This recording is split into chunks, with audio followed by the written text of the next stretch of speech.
Hola, hola, and welcome to Mr. Yogi Hardcore.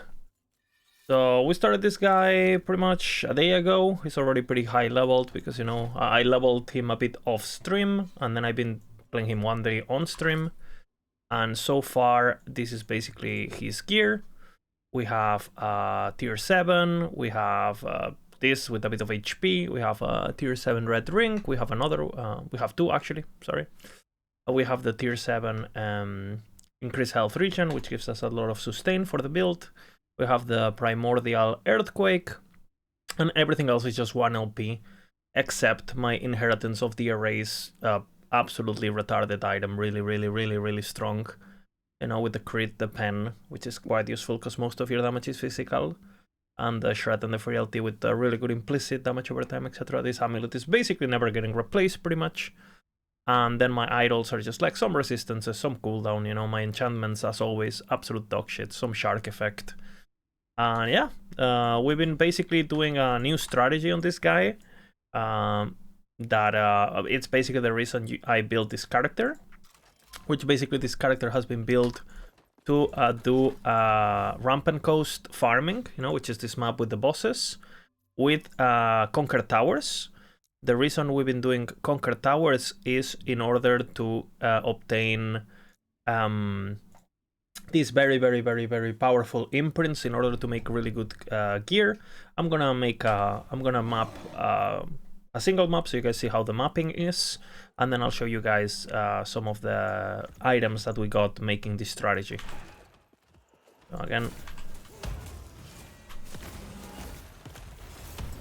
So again, the good thing about the bear is that he does so much fucking damage that you just basically want to be doing maps that are low density and, you know, just basically focus on bossing pretty much. This is a bosser character. It can map pretty well, you know, if you just don't wait for the bear too much and just force him to follow you. And just focusing on killing the rares and stuff. You know, it's very fast at doing what it does. And again, but again, if you make a bear, you definitely don't want to be farming things like, you know, you don't want to be farming false temples and things like that. You want to set up a strategy on your Weaver tree where you focus on high profit, dangerous boss mapping and nothing that requires you to have a lot of AoE or a lot of clearing. Fortunately for this build, that is pretty much the meta of the patch, where you are focusing on killing the beast, right? Killing the super high tier enemies. And because it's hardcore, you know, this build is pretty powerful because it actually just one-shots these threats, right? So you don't have to worry about them. So again, this is the damage that it does while mapping. And then I'm also gonna do a boss so you guys can see it. I'll do the Harbinger too with resistances and everything. We're doing 400 corruption or 300 corruption, whatever. Hardcore. So this is a mess.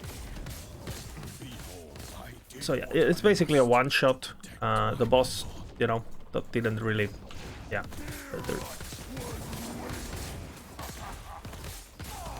And then after his immunity, he's just gone, pretty much. So yeah, the kind of good thing about this build is that you can boss, and the bosses basically don't move. They don't do anything. That's why it's one of the best builds of the patch. And again, you know, thanks to this strategy that basically consists on doing this Rampant Coast that is very dangerous bosses so that you just one-shot, and doing Conquer Towers. So you put a bunch of Conquer Towers in a line, and then as you do them, these extra echoes on the sides appear. You do the Rampant Coast. I just started this echo like on my past stream. And then eventually, you know, because you're killing so much Rampant Coast, you do make a shit ton of bones. At the moment, this character has 250k bones. You guys can see this on my webcam, but yeah. And basically, on the last stream, we made 100k ember just by buying the ember bucks from the vendor, the bones vendor. So the idea, like I said, is like you're not farming, you're farming bones through the Rampant Coast. You're spending the bones on ember, and you're spending the ember on Conquer Towers, and you create this loop. And thanks to this these Conquer Towers, you basically get access to creating very, very powerful imprints. For example, I created these double tier 7 boots with tier 6, which we're gonna be imprinting. We created this, you know, you basically start creating these like very, very powerful items, double tier 7s, etc., tier 7s with two tier 6s, triple tier 7s eventually. And the idea is that you're gonna be using that in order to craft on the items. On top of that, because you're doing a lot of Nemesis, you can basically set up like a production chain where you're basically doing, you're putting all your brewmasters and all your like items that you need for the build into the Nemesis, and eventually, you know, you're gonna be able to get items like this, or my Julia spats, for example, the boots, which are very important. I already got a 2LP Julras obsession through that. I already got 2LP Julia spats, and we're getting more and more and more, right?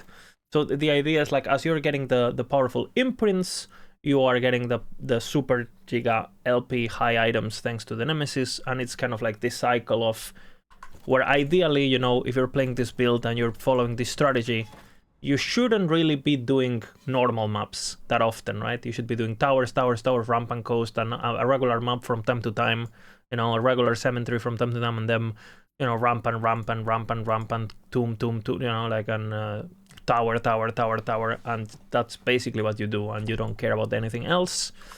And yeah, these are gonna be basically our goals for the character going forward.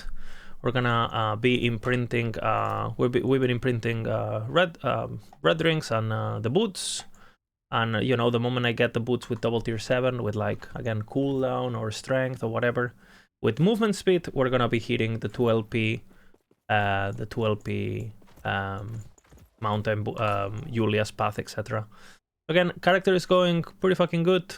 We have a shit ton of a Circle of Fortune thing that we have to spend. We spent like 1 million less on this guy already. And yeah, I'll keep you guys updated. And again, in order to do this strategy in hardcore, you don't really need to go further than 300. You know, my character is already pretty tanky. I can do way more than that. But yeah, it's, you can get extremely good gear with no problem. You do need at least 300 corruption, because the imprint, you know, the imprint for Rampant Coast, you know, it does need 300 corruption, the Rampant Coast. So, you know, the moment you get 300 corruption, you can start doing this. And yeah, it's extremely powerful. It's probably bugged too. I don't think Rampant Coast should be spamming this often, how it's spawning. When the web gets bigger, it gets pretty crazy. It's like half of the thing is like Rampant Coast. But yeah, I hope you guys enjoyed this TLDR, and obviously we're making this character because this is the best Uber killer of the patch, so it's basically his goal, and most likely after that I'll play Warpath maybe, or I play, I don't know, we'll see. But this character, again, the moment he hits level 100 and we slam the 2LPs and stuff, we have a bunch of Nals also with 2LP that we're gonna be hitting. We have a bunch of the 2LPs and stuff. As we start hitting those, the character should basically be ready for Uber, no problem. So yeah, thank you guys for watching, and I'll see you in the next episode.